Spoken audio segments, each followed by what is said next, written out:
Oi, seres humanos, tudo bem com vocês? Meu nome é Marta.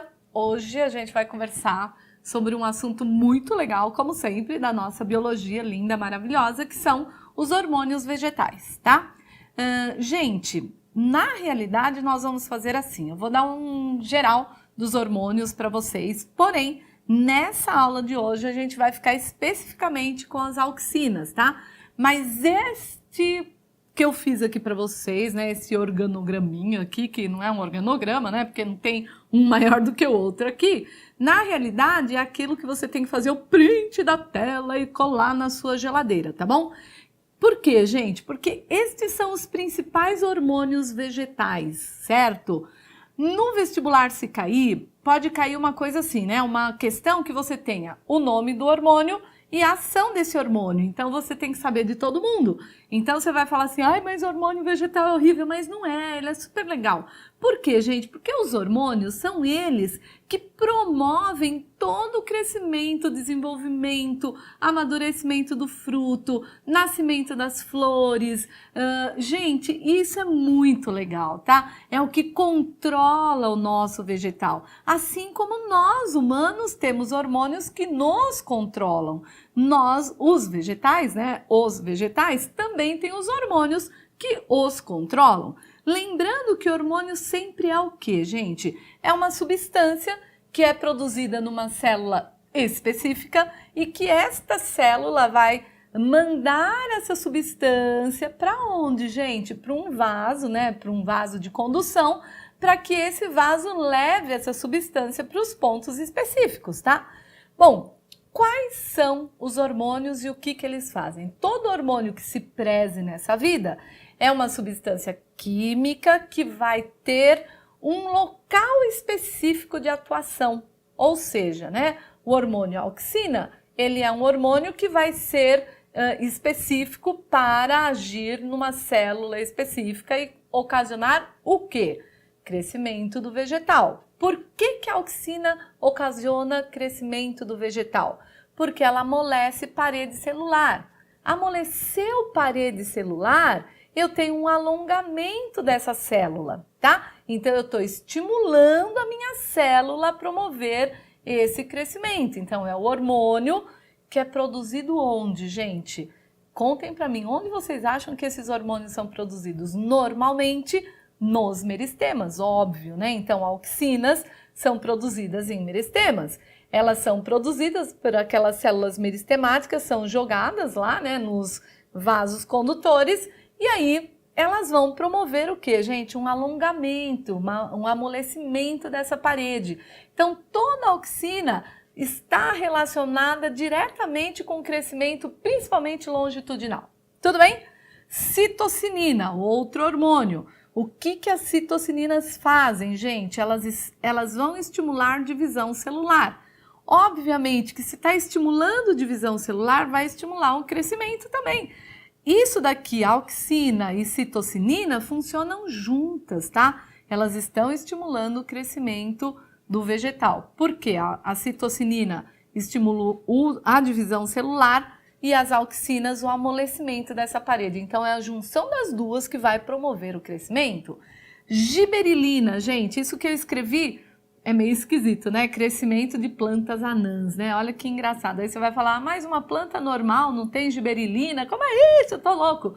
Calma, né? A gente vai falar de giberilina mais pra frente, mas aqui, o que vocês têm que saber? Que toda vez que eu tiver uma giberilina atuando, eu vou ter um crescimento anômalo da minha planta, tá? Então, eu tenho que ter um controle dessa giberilina. E para as plantas que são geneticamente anãs e que eu tiver uma quantidade de giberilinas atuando, elas vão ter um crescimento normal.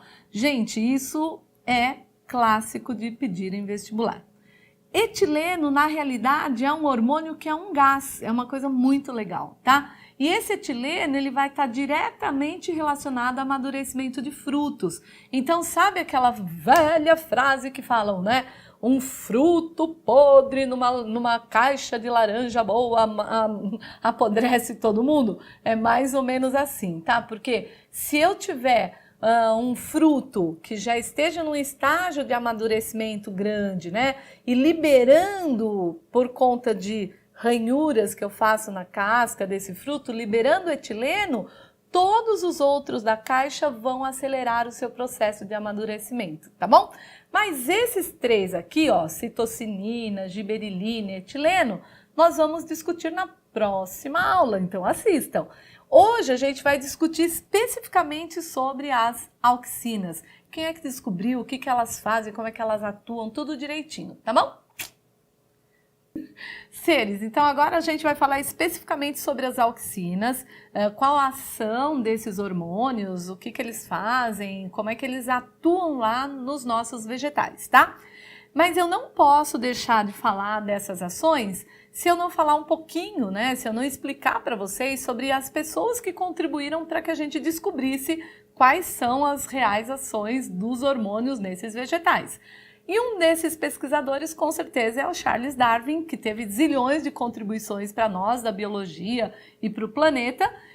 Darwin também, nos seus experimentos, contribuiu para entender um pouquinho o que as auxinas fazem nos nossos vegetais. Darwin era um cara que pensava um monte, né? Então ele ficava imaginando o seguinte, eu fico pensando ele, né? Como é que era? Ele ficava imaginando assim, como será que o vegetal cresce? Quem será que contribui? Onde será que é um hormônio? Porque não sei se vocês sabem, mas o Darwin, ele estudou um tempo para médico e tal, então ele tinha todos uns questionamentos, tá? Bom, então o que acontece aqui, minha gente? Ele observou, isso é o experimento que eu vou falar, o experimento que ele fez, tá? Ele observou um bebê de alpiste, tá? Lembrando que alpiste é uma monocotiledônia, bonitinha, tá? Então imaginem que isso daqui é semente, pode crer, isso é uma semente mesmo, tá? Do alpiste, e essa semente está germinando. Na germinação, nós temos aqui as folhas, né, que começam a se formar, e obviamente que nós sabemos que isso daqui vai dar origem ao caule. Essa região anterior aqui, né, essa parte de cima, é o que nós chamamos de coleóptile, tá? Não precisa nem gravar assim, como é que fala tal, mas vejam o nominho dele, né, coleóptile. O que ele pensava, né? O que o Darwin pensou? Olha, eu vou fazer uma coisa assim. Para eu saber onde é que eu tenho substâncias que promovam crescimento, eu tenho que cortar o local que eu estou achando que é isso e verificar se o vegetal cresce ou não sem aquela estrutura, tá? Então, o que ele fez, gente? Ele pegou, cortou esse coleóptile, tá? A pontinha aqui, desse jeitão que eu desenhei para vocês. Olhem só. Quando ele observou a semente de alpiste, né, o embriãozinho aqui, a plantinha jovem do alpiste se desenvolvendo, quando a plantinha tem o coleóptile, ela cresce normalmente, ou seja, com a ponta ela vai crescer normalmente, tá? Olha o que ele fez, gente, ele cortou essa ponta, cortou a ponta e deixou a pontinha afastadinha aqui, tá?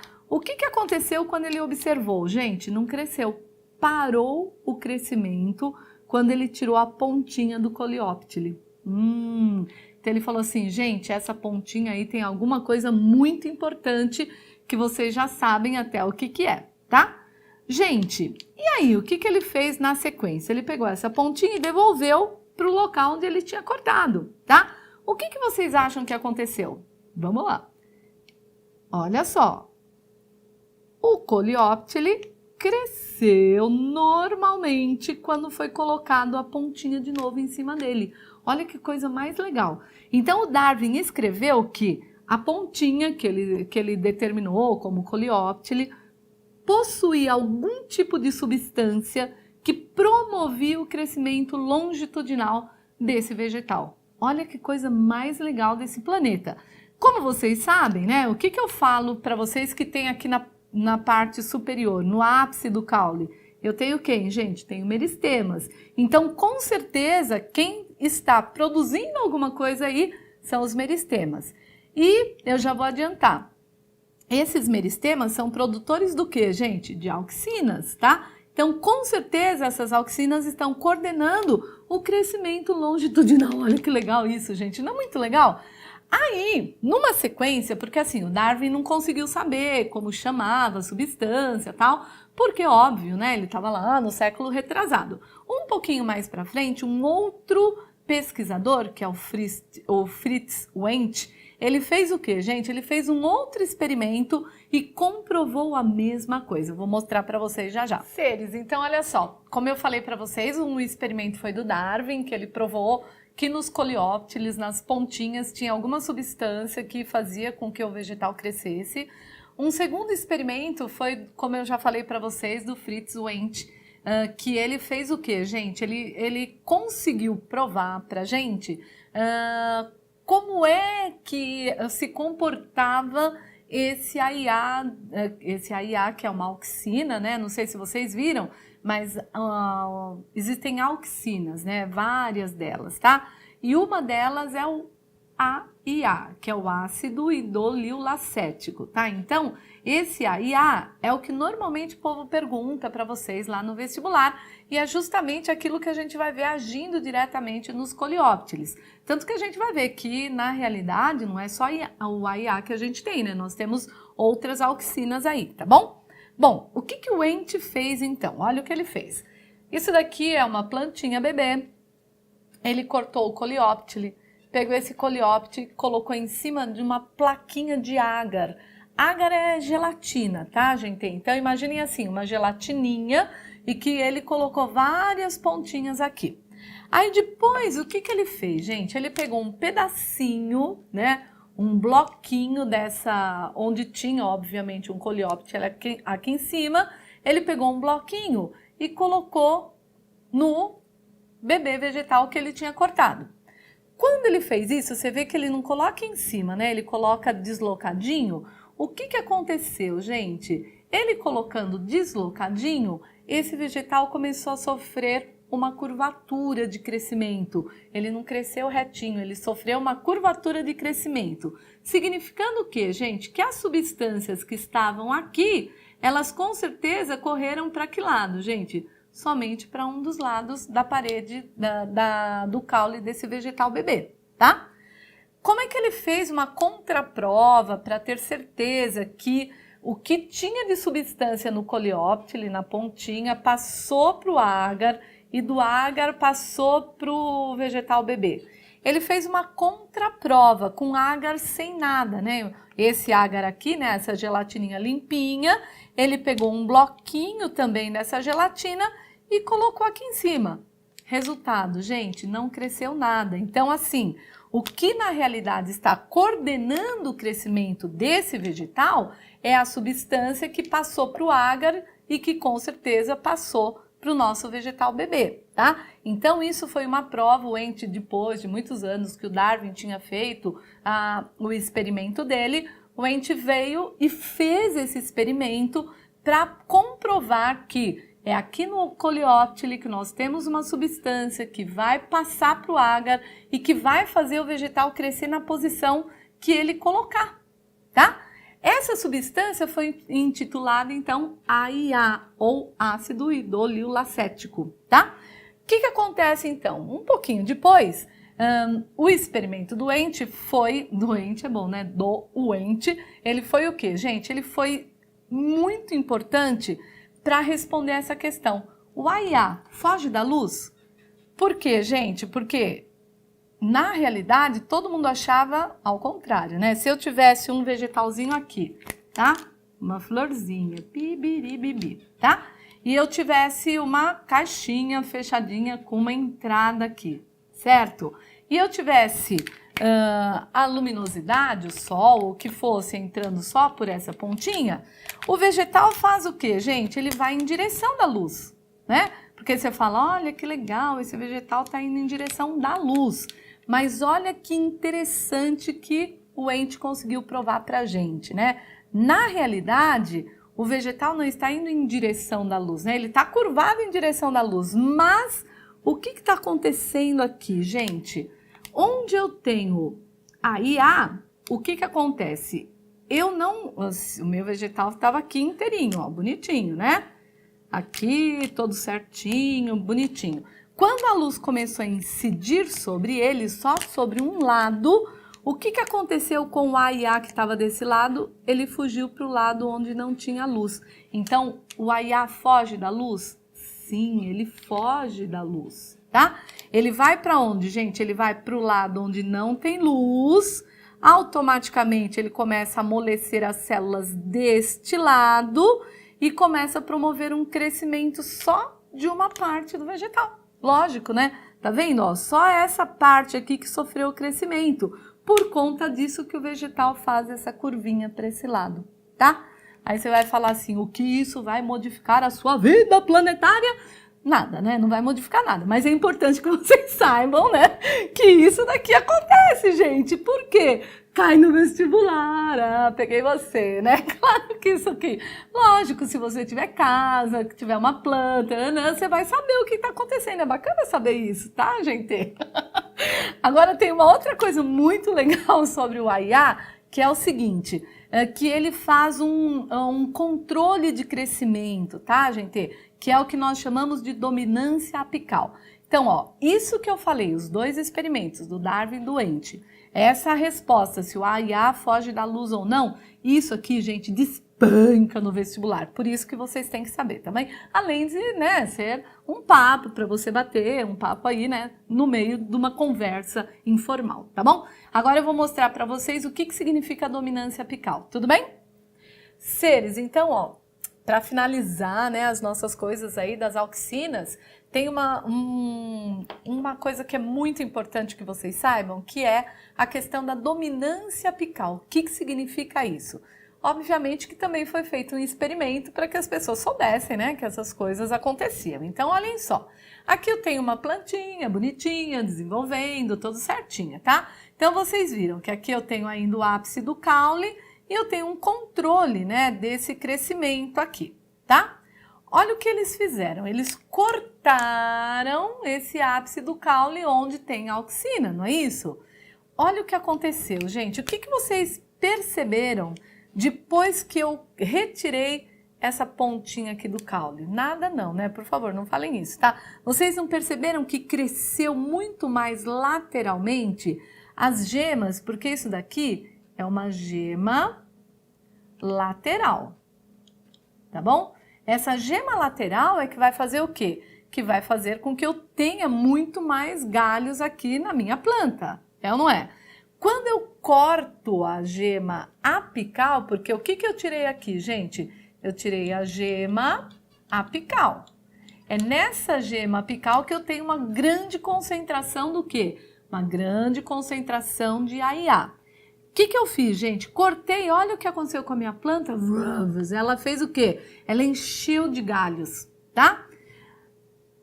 Ao mesmo passo, cortei a ponta, só que eu coloquei aqui em cima uma pasta com lanolina, com uma substância, né? Que vai impedir o quê? Não é AIA. Ela vai, pura e simplesmente, ficar aqui sem nenhum efeito. O povo estava testando quais eram as substâncias que poderiam fazer crescer.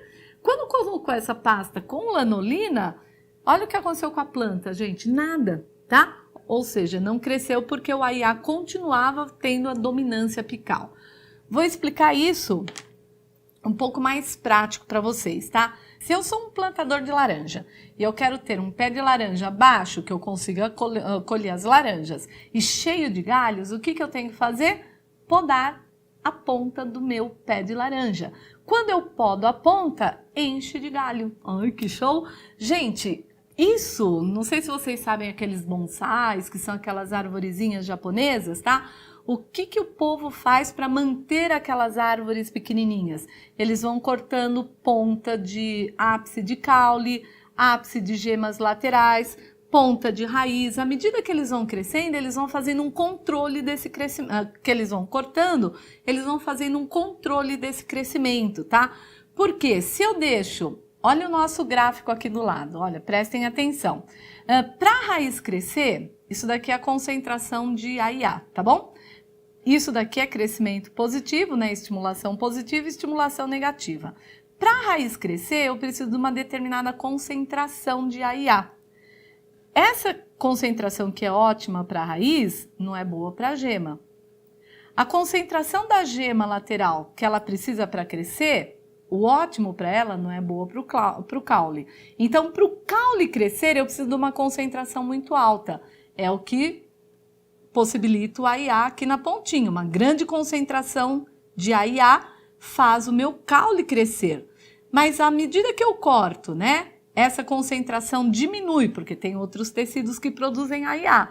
Diminui essa concentração, o que começa a acontecer? As gemas começam a crescer. Se eu corto gema, gente, diminua a concentração, o que começa a acontecer? A raiz começa a crescer. E assim, ao contrário também, né? Vai aumentando a concentração, diminui o crescimento de raiz, diminui o crescimento de gema e aumenta o crescimento do caule, tá? Então, quando você traz isso para a prática, né? O pessoal que é da agronomia, eles fazem o quê, gente? Eles fazem um estudo dessas podas, né? Você pode ver que lá nos jardins, etc., à medida que você vai podando o seu vegetal, você vai conseguindo uma proliferação maior dessas gemas laterais, tá? Este gráfico, gente, gravem aí na sua cabeça, que isso daqui o povo adora colocar em questões de vestibular, tá? Como que é esse gráfico, o que significa essa concentração, por que cresce raiz, não cresce caule e por aí vai, tá bom? Lembrem-se desses exemplos que eu dei para vocês, tá?